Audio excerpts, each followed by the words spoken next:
السلام علیکم۔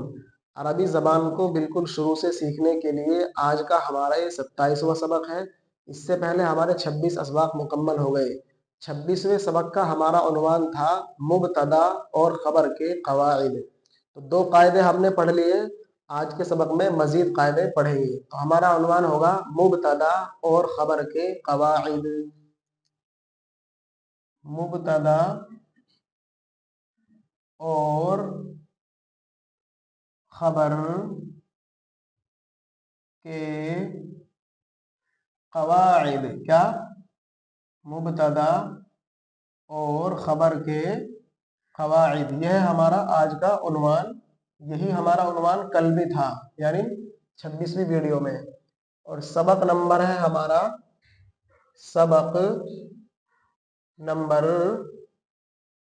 27۔ سبق نمبر 27۔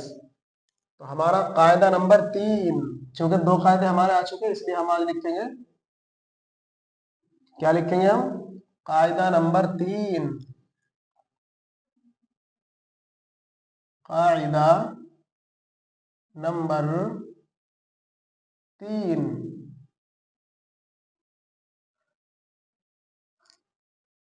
اس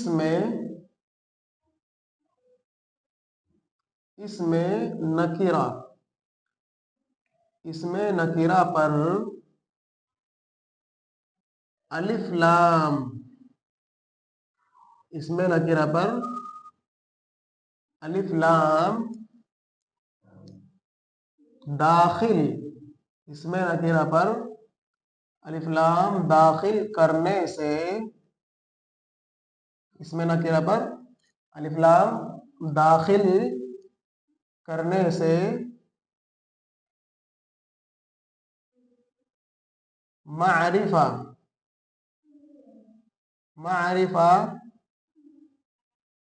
بن جاتا ہے۔ کیا ہو جاتا ہے؟ معرفہ بن جاتا ہے۔ پھر اس پر کیا؟ پھر اس پر تنوین، پھر اس پر تنوین، پھر اس پر تنوین نہیں آتی ہے۔ کیا ہوتا ہے؟ پھر اس پر تنوین نہیں آتی ہے، نہیں آتی ہے۔ ٹھیک ہے؟ تو قاعدہ نمبر 3 کیا ہے؟ قاعدہ نمبر 3، اس میں نکرہ پر، کیا ہے؟ اس میں نکرہ پر الف لام داخل کرنے سے معرفہ بن جاتا ہے۔ پھر اس پر تنوین نہیں آتی ہے۔ سب سے پہلے ہم 2 چیز سمجھیں گے، کیا؟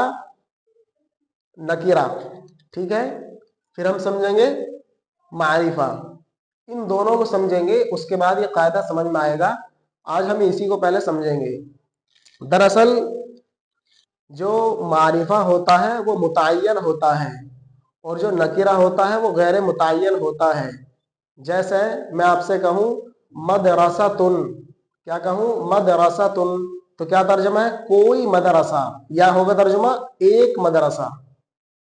اگر میں آپ سے کہوں المدرسہ، الف لام کے ساتھ بولوں تو متعین مدرسہ، اب ہم ترجمہ نہ تو کوئی کریں گے نہ ہی ایک کریں گے، بلکہ ترجمہ کریں گے مدرسہ۔ ٹھیک ہے؟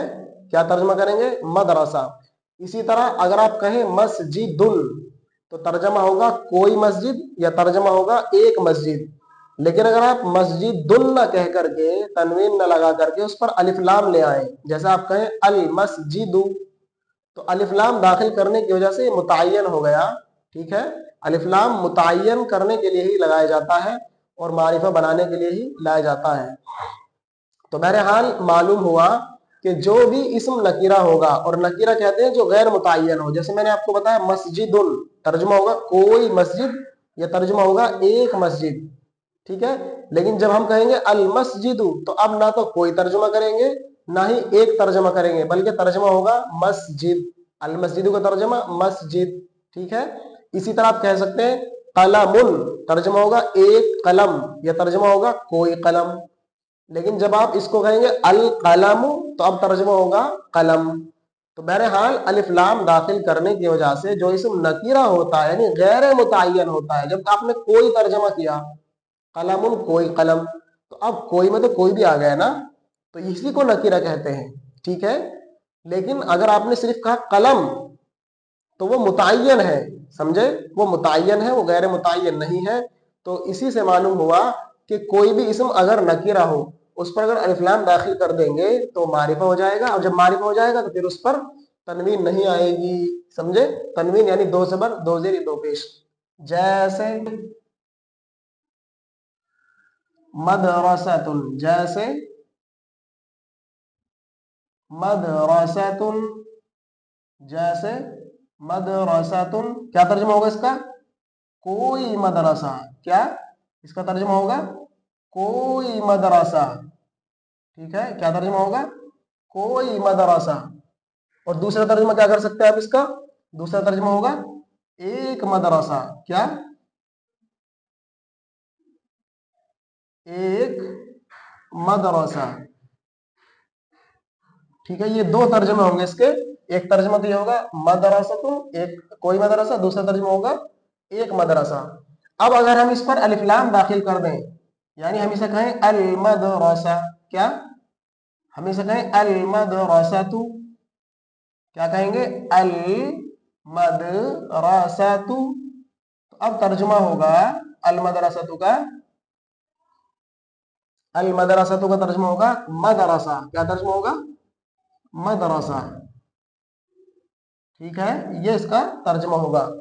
تو یہ مدرسہ نکیرہ ہے. کیا ہے؟ نکیرہ. کیا ہے یہ؟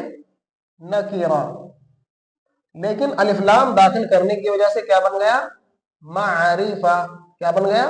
معرفہ. اسی طرح آپ سمجھتے چلے جائیے, کوئی بھی اسم اگر اس پر تنوین آ رہی ہے تو ہاں اگر وہ علم ہے, دھیان رکھیے گا, اگر وہ علم ہے اس کی بات نہیں کر رہے ہیں. اب آپ کہیں گے علم کیا ہوتا ہے؟ انشاءاللہ اس سبق کے بعد یعنی مبتدا اور خبر کے جو قواعد ہے اس کے مکمل ہو جانے کے بعد ہم آپ کو معرفہ میں لے جائیں گے کہ معرفہ کی 7 قسمیں ہیں. یعنی اس کی یعنی معرفہ کی 7 قسمیں ہیں. وہ کون کون سی قسم ہے, کیسے کیسے ہے؟ اس مبتدا اور خبر کے بیان کے بعد, چونکہ اس میں معرفہ اور نکیرہ آیا اور آگے چل کر کے اس میں علم وغیرہ بھی آئے گا, تو ہم ان چیزوں کو آپ کو بتائیں گے کہ معرفہ کی کتنی قسمیں ہیں. تو مبتدا اور خبر کے سبق کے بعد انشاءاللہ اسی سبق کا نمبر آنے والا ہے جس میں ہم معرفہ کی 7 قسمیں کریں گے. رائٹ, فی الحال صرف آپ کو ذہن میں یہ رکھنا ہے کہ کسی بھی اسم پر اگر تنوین ہوگی یعنی دو زبر دو زیر یا دو پیش ہوں گے تو وہ نکیرہ کہلائے گا, اور اگر اس پر الف لام ہم داخل کر دیں گے جیسے کہ یہاں پر تو پھر وہ معرفہ بن جائے گا. یہ چھوٹی سی اور سیدھی سی پہچان یہ ہے. ٹھیک ہے, اب قاعدہ نمبر 2 پڑھتے ہیں. قاعدہ نمبر 2. قاعدہ نمبر 2, جیسی. کیا؟ جیسی, جیسی مبتدا, جیسی مبتدا کی, جیسی مبتدا کی حالت ہوگی, حالت ہوگی, ویسی ہی. کیا؟ ویسی ہی خبر کی بھی. کیا؟ ویسی ہی خبر, ویسی ہی خبر کی بھی حالت ہوگی. کیا ہوگی؟ حالت ہوگی. ٹھیک ہے, یہ ہمارا دوسرا قاعدہ ہے. کیا قاعدہ ہے؟ اس نے کہا ہے کہ جیسی. کیا؟ جیسی, جیسی مبتدا کی حالت ہوگی ویسی ہی خبر کی بھی حالت ہوگی. ہم آپ کو بتلا دیں, دراصل یہ ہم نے 4 5 6 قاعدوں کو ملا کر ایک قاعدہ بنا دیا ہے, ورنہ پھر ہمارا سبق بہت لمبا ہو جاتا. ہم چاہتے ہیں ویڈیو مختصر ہو جائے, سبق چھوٹا ہو جائے, لیکن روز بروز بڑھتا چلا جاتا ہے.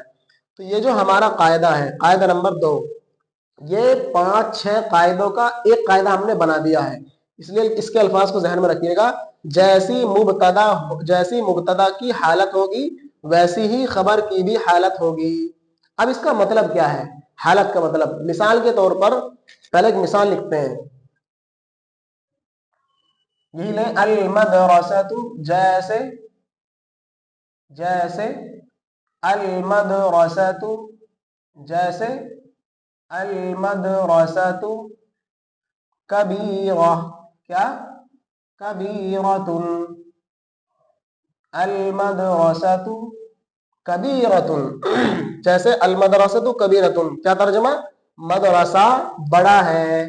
تو دیکھیے اب ہم آپ کو یہ سمجھا رہے ہیں کہ جیسی مبتدا کی حالت ہوگی ویسی خبر کی حالت بھی ہوگی۔ دیکھیے المدرسہ بتائیے مذکر ہے یا مؤنث ہے؟ مؤنث ہے، کیونکہ گول تائی ہوئی ہے، ٹھیک ہے۔ مؤنث کی 4 قسمیں، مؤنث کی علامت ہم بتائیں گے، 4 علامتیں ہوتی ہیں، تو ایک علامت یہی ہے، ٹھیک ہے، تائے تانیث ظاہرہ، تائے تانیث ظاہرہ، تو اس میں تائے تانیث ظاہرہ ہے، یعنی سیدھے الفاظ میں کہو گول تا آیا ہوا ہے۔ تو دیکھیے المدرسۃ مؤنث ہے، تو اس کی جو خبر لائے ہم وہ بھی کیا لائے؟ مؤنث لائے۔ یہ مبتدا ہے، کیا ہے؟ مبتدا ہے، اور کثیرۃ کیا ہے؟ خبر ہے، کیا ہے؟ خبر ہے۔ دوسرے یہ مؤنث بھی ہے، ساتھ ساتھ میں کیا ہے؟ مؤنث، کیا ہے؟ یہ مؤنث ہے، اور یہ کیا ہے؟ یہ بھی مؤنث ہے، کیا ہے؟ مؤنث ہے۔ تیسرے یہ واحد ہے، کیا ہے؟ واحد ہے، ٹھیک ہے، اور خبر بھی کیا ہے؟ واحد ہے، خبر بھی کیا ہے؟ واحد ہے۔ تو آپ کو یہی سمجھانا ہے اس قاعدے میں کہ مبتدا دیکھیے کیا تھا؟ یہ مبتدا ہے، یہ خبر ہے۔ مبتدا مؤنث ہے، دیکھیے بولتا ہے، تو اس کی جو خبر ہے وہ بھی مؤنث ہے، چونکہ اس میں بھی بولتا ہے، تائے تانیث ظاہرہ ہے۔ ایک بات، تو جیسی مبتدا کی حالت، مبتدا کی حالت مؤنث ہونے کی ہے، تو خبر کی حالت بھی ہم مؤنث کی لے آئے، اسی طرح اس قاعدے میں کہا گیا ہے۔ دوسرے مبتدا واحد ہے، چونکہ مدرسہ واحد ہے، اس کی مفرد کہہ لو، واحد کہہ لو، اس کی تثنیہ آتی ہے المدرستانی، اور جمع آتی ہے مدارس، تو نہ تو المدرستانی ہے اور نہ ہی یہ المدارس ہے، یعنی نہ تثنیہ ہے نہ جمع ہے، بلکہ واحد ہے۔ تو مبتدا واحد ہے، تو اس کی جو خبر ہے کثیرۃ، یہ بھی کیا ہے؟ واحد ہے، ٹھیک ہے۔ تو 2 چیز آپ سمجھ گئے۔ اسی طرح مبتدا اگر تثنیہ ہوگا، یعنی آپ فرض کیجئے مثال دوسری ہم لیتے ہیں، مثال کے طور پر ہم کہیں الکتابانی، کیا؟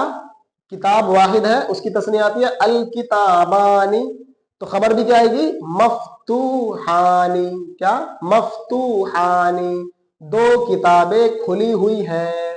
اس کو آپ لکھ لینا، اس میں لکھیں گے تو زیادہ ٹائم ہو جائے گا، اس لیے ہم بتا رہے ہیں، لیکن مثالیں الکتابانی مفتوحانی، الکتابانی کا ترجمہ 2 کتابیں، مفتوحانی کا ترجمہ کھلی ہوئی ہیں، تو 2 کتابیں کھلی ہوئی ہیں۔ تو دیکھیے مبتدا تثنیہ، تو خبر کو بھی تثنیہ لانا ہمیں پڑا۔ اسی طرح آپ کہہ سکتے ہیں المسلمون، مسلمون واحد، اس کی جمع المسلمون، تو مسلمون مبتدا جمع لے کر آئے، اس کی خبر ناجحون، خبر بھی جمع لے کر آئے، مسلمان کامیاب ہے، المسلمون ناجحون، مسلمان کامیاب ہے۔ تو دیکھیے یہ 2 مثال تو میں نے دی، تثنیہ کی اور جمع کی، اور یہ ایک ہی مثال میں 2 مثال یہ لکھی گئی، کس طرح؟ یہ واحد بھی ہے، دیکھیے، اور یہ مؤنث بھی ہے۔ ایک مثال اور لیں، کیا؟ مذکر کی جو ہم نے تثنیہ کی مثال دی ہے الکتابانی مفتوحانی، اسی کو آپ واحد بنا لو۔ الکتابانی تثنیہ کس کی؟ کتابن کی، تو آپ کہیں الکتاب مفتوح، ایک کتاب کھلی ہوئی ہے، کیا؟ کتاب کھلی ہوئی ہے۔ تو یہ مطلب ہے اس قاعدے کا کہ جیسی مبتدا کی حالت ہوگی ویسی ہی خبر کی بھی حالت ہوگی۔ تو یہاں ہم نے آپ کو 2 مثال، ایک مثال میں 2 بات تو یہ سمجھا دی کہ مؤنث ہے دونوں، واحد ہے دونوں، ٹھیک ہے۔ پھر ہم نے آپ کو سمجھایا تثنیہ کی مثال، جمع کی مثال کیا ہوگی؟ 2 اور 2 4، اور 5ویں ہم نے آپ کو کیا سمجھائی؟ مذکر، مؤنث تو یہ ہے مذکر، جیسا الکتاب مفتوح، کتاب کھلی ہوئی ہے۔ تو یہ ہمارے 2 قاعدے ہمارے گزشتہ کل ہوئے تھے، اور 2 قاعدے ہمارے یہ ہو گئے۔ ابھی تقریباً 3 یا 4 قاعدے اور ہیں، اس لیے آپ جو ہے مطمئن بیٹھ رہے ہیں